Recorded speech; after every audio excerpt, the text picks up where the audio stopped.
ජනතාව ඔබතුමා බලයට පත් කරපු ඔබතුමාගේ දේශපාලන ව්‍යාපාරයේ හරයාත්මක ලක්ෂණ වලින් කොතනින් හෝ මිදෙනවද? ඒ විශ්වාසය ඔබතුමා කොයිතරම් දුරට රකින්නවද?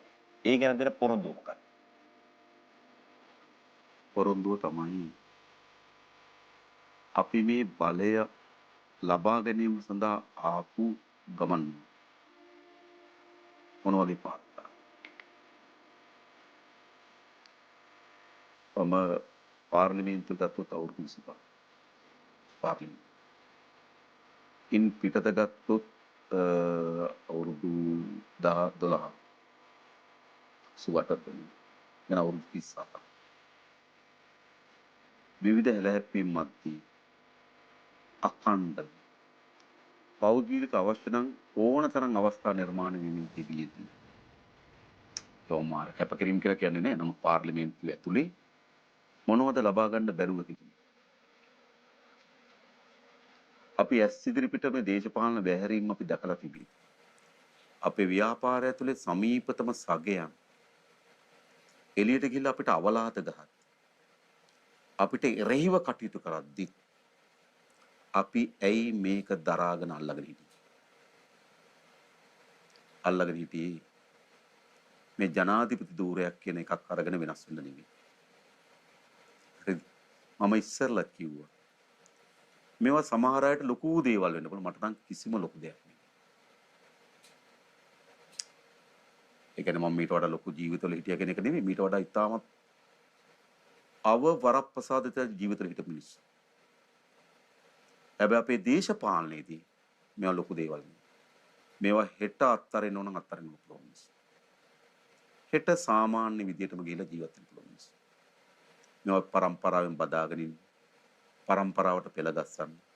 මේවා මත විරාජමානව වැජබෙන්න. මේවා තමන්ගේ ජීවිතයට මහා විශාල ඌලා ගන්න බැරි ආභරණ බවට පත් කරගන්න. මේ මත මහා අධි වරප්‍රසාද ජීවිත ගත කරන්න. ඒවනේ මේවා. එහෙමයි. ඒ නිසා මේක අත්තරින්න පුළුවන් නම් ඕන වෙලාවක අත්තරින්න. ලොකු දේවල් නෙවෙයි මම නැවත කියන්නේ. ගොඩාක් අයට මේවා ලොකු ඇති හරිද අපිට නම් මේවා ලොකු වෙන්නේ. ඒ නිසා මේ ලබා ගැනීම වෙනස් වීමට තියෙන හේතුව මොකක්ද? මේ පරණ අනුරමයි. එදා අපි මම කලින් කිව්වා. එදා අපි මේ අත්පත් කර ගැනීම සඳහා පුරබදපුවා. මම කියන මේ දේශපාලනයට සම්බන්ධ වෙනකොට අපේ මරණය ඉදිරිපිට තියාගෙන අපි දේශපාලන සම්බන්ධ වෙනවා. මාව මේ දේශපාලනට ගෙනාපු සොහිරා මිය යනවා. මම ගෙනාපු ඇත් මිය යනවා. මේ ඔක්කොම දකිතේ මේ දේශපාලනට එනවා. දීර්ඝ කාලයක් අල්ලගෙන ඉන්නේ. මේ ජනාධිපතිතුරයක් අපම වෙනස් වෙන්නේ.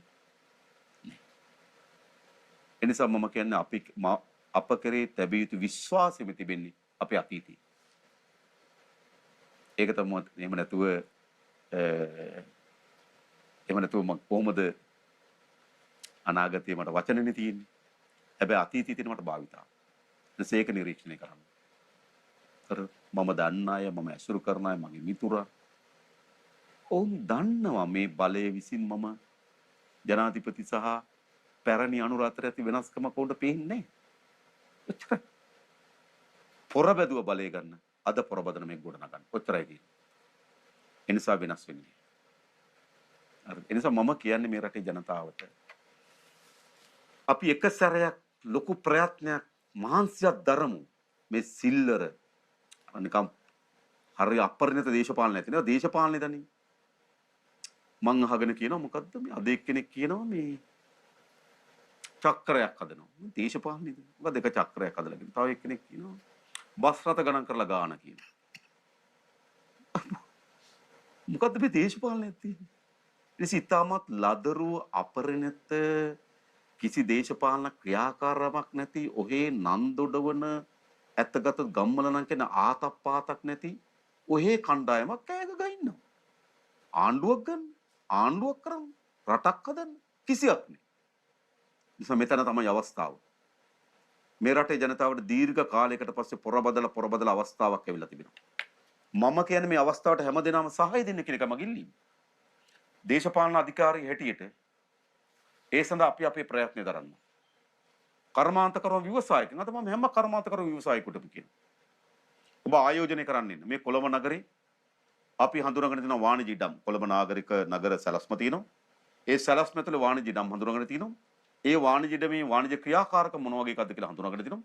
ඒ ඔක්කොම ඉඩම් ටික දෙනවා. හරිද? ටෙන්ඩරේ දාන්නම් ඉඩම ගන්න. ආයෝජනය.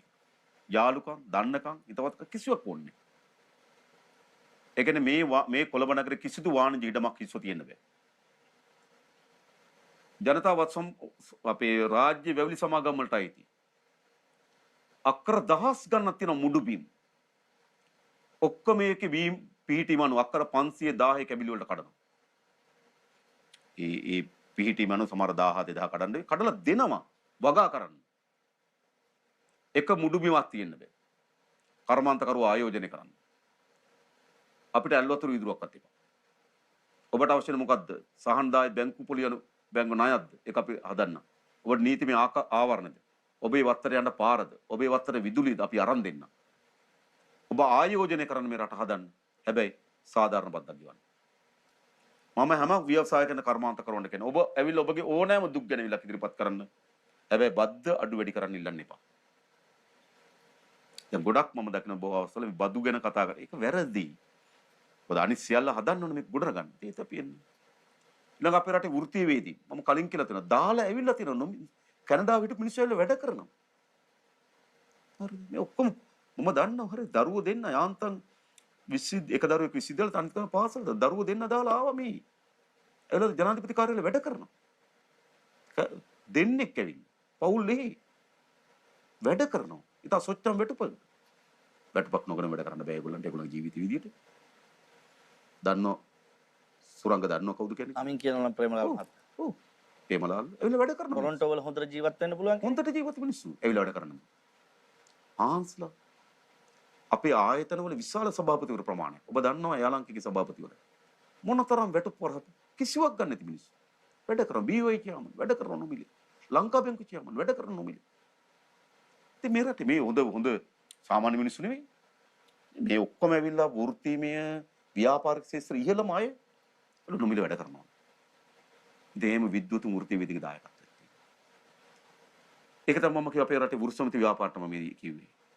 ඔවුනුත් මේ චූටි දේ ඉල්ල අඬ ඉන්න එපා. මොකද අපෙන් අඬලා ඉල්ලන්න ඕන දේශපාලන ව්‍යාපාරයක් නේ අපි තේරුම් අරගෙන දෙන දේශපාලන ව්‍යාපාර. මූලික වැටුප් වැඩ කරන්න කියලා කවුරුත් ඉල්ලුවේ කෙන්දරියක්වත් තිබ්බේ නෑ. කවදාවත් ආවේ නෑ වැටුප් වර්ධකේ වැඩි කරන්න කියලා. අපි විශ්‍රාම වැටුපෙන් කවදාවත් හිතුවේ නෑ 2020 විශ්‍රාම වැටුප ගලප්පයි කියලා. 2000 හිතන්න 2000 මේ ජනවාරි මාසේ පළවෙනිදා ඉඳන් විශ්‍රාම යන අයට 2027 වැටුප ගලප්පලා හදලා දෙනවා. විශ්‍රාම යන්නේ 2025. හැබැයි ඌට හිමි 2027 වැටුප කියලා ඒ වැටුපෙන් විශ්‍රාම වැටුප දාලා. අපි සලකනවා.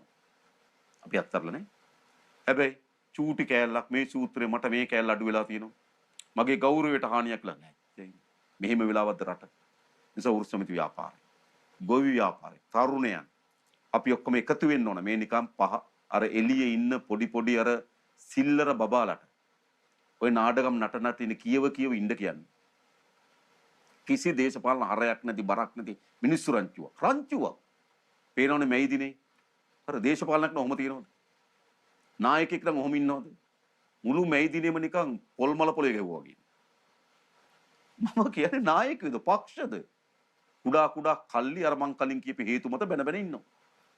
ඒව අවසන්. ඒ නිසා මම ඒගොල්ලන්ට පාර්ලිමේන්තුවේ ඒගොල්ලන් මුණට කිව්වා.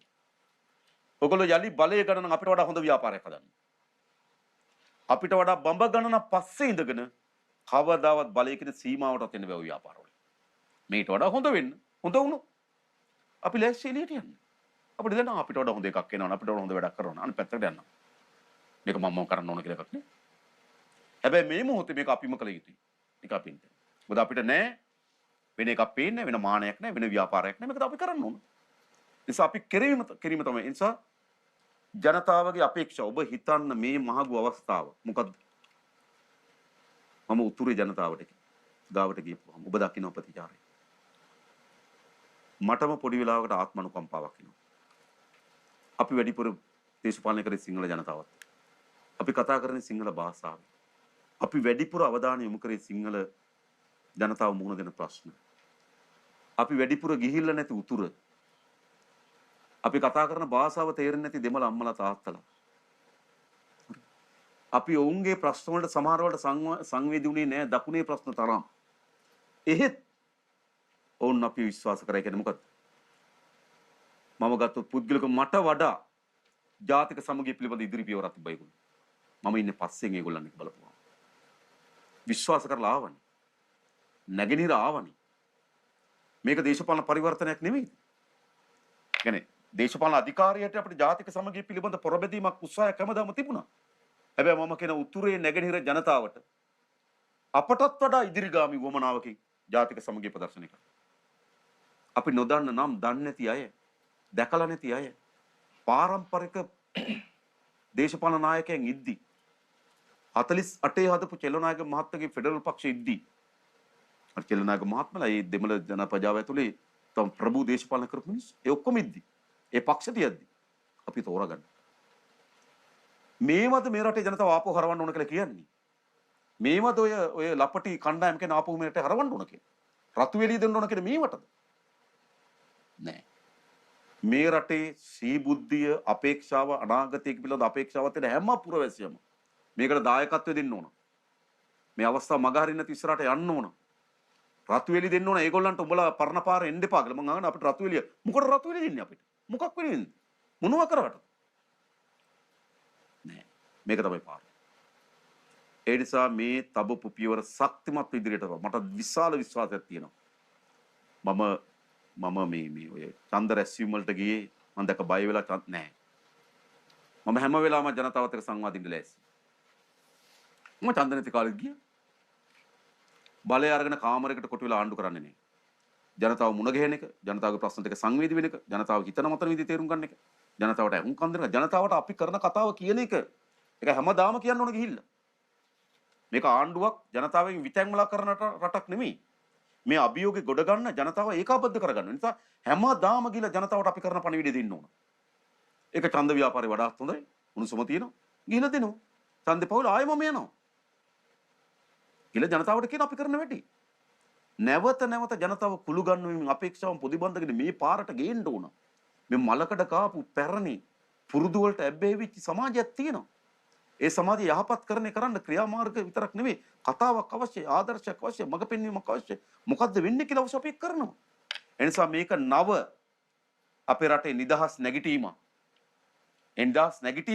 ආපහු වරවන්න මේ මැයි මාසේ 6 වෙනිදා කවුරුත් ඉඩ දෙනවද ඉඩ දෙන්න ඕන මම නැවත කියනවා මේදි විශාල වගකීමක් තියෙන මාධ්‍ය ආයතන වලට උන් තමන්ගේ පුද්ගලික ප්‍රශ්න කේන්ද්‍ර කරගෙන මාධ්‍ය මෙහිම නතර කරන්න ඕන මතක තියාගන්න බලයක් තියෙන බව හැම දෙනාම මතක තියාගන්න බලයක් තියෙන බව හොඳයි